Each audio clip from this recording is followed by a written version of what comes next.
संविधान दिवस के मौके पर आयोजित एक कार्यक्रम में कांग्रेस नेता और पूर्व राज्यसभा सांसद कुमार केतकर ने एक चौंकाने वाला दावा कर दिया है। कुमार केतकर ने ऐसा क्या कहा है जिसके बाद एक बहस छिड़ गई है, चर्चाएं शुरू हो गई हैं। इसके बारे में आपको इस रिपोर्ट में आइए बताते हैं। दरअसल कुमार केतकर ने यह कहा है कि 2014 के लोकसभा चुनाव में कांग्रेस की करारी हार के पीछे अमेरिका की खुफिया एजेंसी CIA और इजरायली खुफिया एजेंसी मोसाद की साजिश है। केतकर ने दावा किया कि 2004 में कांग्रेस को 145 सीटें मिली थी, जबकि 2009 में यह संख्या बढ़कर 206 हो गई। उन्होंने आगे कहा कि अगर ये रुझान जारी रहता तो कांग्रेस 2014 में 250 सीटें जीत सकती थी। कार्यक्रम में संबोधित करते हुए केतकर ने कहा कि कुछ अंतर्राष्ट्रीय एजेंसियों ने यह तय किया था कि किसी भी हाल में कांग्रेस को 206 सीटों से ज्यादा नहीं मिलने दिया जाए। CIA और मोसाद ने डेटा इकट्ठे किए, रणनीति बनाई और ऐसा माहौल बनाया कि कांग्रेस सत्ता में ना लौट सके। केतकर के मुताबिक इन एजेंसियों को यह डर था कि अगर UPA दोबारा स्थिर सरकार बनाती है तो भारत की नीतियों पर उनका प्रभाव सीमित हो जाता और वो अपनी इच्छा के मुताबिक हस्तक्षेप नहीं कर पाते। अब केतकर ने यह भी कहा है कि 2014 में जनता में मनमोहन सिंह सरकार के प्रति असंतोष जरूर था, लेकिन कांग्रेस की सीटें 206 से गिरकर सिर्फ 44 हो जाना जनता का स्वाभाविक जनादेश नहीं था।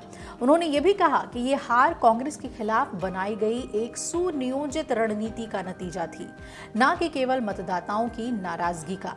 केतकर ने कहा है कि ब्रिटिश शासन के अंतिम सालों में ये इच्छा थी कि भारत में बाल्कनाइजेशन यानी कि खंडन की स्थिति बने और देश राजनीतिक रूप से कमजोर रहे।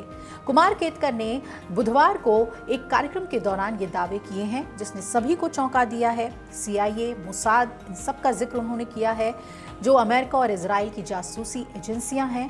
2014 में हुए लोकसभा चुनाव में कांग्रेस की हार के लिए उन्होंने कहा कि इन्हीं एजेंसीज ने साजिश रची और 2014 में लोग मनमोहन सिंह से नाराज थे, लेकिन जो नाराजगी थी वो इस स्तर पे नहीं थी कि कांग्रेस 44 सीटों पर सिमट जाए।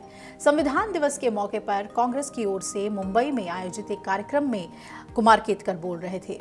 राज्यसभा के पूर्व सांसद ने यह भी कहा कि कांग्रेस ने 2004 के आम चुनाव में 145 सीटें जीती थी और इसके 5 साल बाद 2009 में जब दोबारा चुनाव हुए तो 206 सीटें जीती, यानी कि ज्यादा सीटों पर जीत हासिल की। अगर जीत का ये ट्रेंड मान लीजिए कि जारी रहता, बढ़ता रहता, तो कांग्रेस क्या 2014 में 250 सीटें नहीं जीत सकती थी? और आसानी से जरूर जीत सकती थी, लेकिन इस चुनाव में पार्टी को तगड़ा झटका लगा।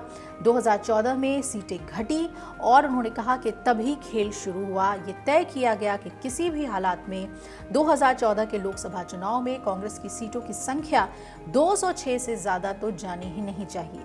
उन्होंने ये भी दावा किया कि कुछ ऐसे संगठन थे जो इस तरह से काम कर रहे थे कि जब तक हम यानी कांग्रेस को 206 से नीचे नहीं लाते, हम यहाँ अपना खेल नहीं खेल पाएंगे। इसलिए कांग्रेस को हराने के पीछे कई एजेंसियां मिलकर काम कर रही थीं।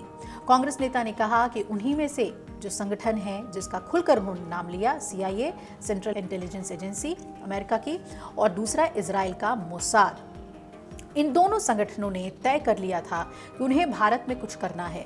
अगर कांग्रेस की स्थिर सरकार या कांग्रेस की अगुवाई वाली गठबंधन सरकार फिर से सत्ता में लौटती है तो वो भारत में दखल नहीं दे पाएंगे और अपनी नीतियां वो लागू नहीं कर पाएंगे। चुनाव से पहले एजेंसियों ने डेटा तैयार कर लिया था। ये भी उन्होंने बताया कि पत्रकारिता से राजनीति में आए केतकर ने यह दावा किया कि दोनों ही जासूसी एजेंसियों ने जो सोचा कि नई दिल्ली में अनुकूल सरकार कैसे लाई जाए तो उनके नियंत्रण में जो रहे और यहाँ पर बहुमत वाली सरकार होनी चाहिए, लेकिन वो कांग्रेस की नहीं होनी चाहिए, और यही वजह रही कि बीजेपी इतनी ज्यादा सीटों से जीती। केतकर ने कहा कि CIA और मोसाद ने राज्यों और चुनाव क्षेत्रों का एक पूरा विस्तृत डेटा तैयार कर लिया था। उन्होंने कहा कि 2014 में उस समय के प्रधानमंत्री मनमोहन सिंह को लेकर लोगों में खासी नाराजगी थी, लेकिन इस कदर नहीं थी कि ऐसी शर्मनाक हार कांग्रेस की हो और वो महज 44 सीटों पर सिमट जाए। चुनाव में पार्टी की हालात ये रही कि सदन में विपक्ष के नेता का पद पाने के लिए भी पर्याप्त संख्या कांग्रेस को नहीं मिली थी। लेकिन इतने दिनों बाद अब केतकर ने ठीक संविधान दिवस के दिन ये एक चौंकाने वाला दावा किया। इन दावों के पीछे कितनी सच्चाई है ये एक अलग बात है। आखिर किन रिपोर्ट्स के आधार पर या किन तथ्यों के आधार पर उन्होंने इतना बड़ा दावा किया है कि 2014 के चुनाव में इंटरफेरेंस रहा मोसाद और CIA जैसे एजेंसी का। अब देखना है इस पर बीजेपी किस तरीके से प्रतिक्रिया देती है, या फिर ये बात एक चौंकाने वाले दावे की तरह ही रह जाएगी, आरोप प्रत्यारोप के तौर पर ही देखी जाएगी। अगर आप ये वीडियो YouTube पर देख रहे हैं तो हमारे चैनल को सब्सक्राइब कर बेल आइकन दबाएं और Facebook पर देख रहे हैं तो हमारे पेज को लाइक करें।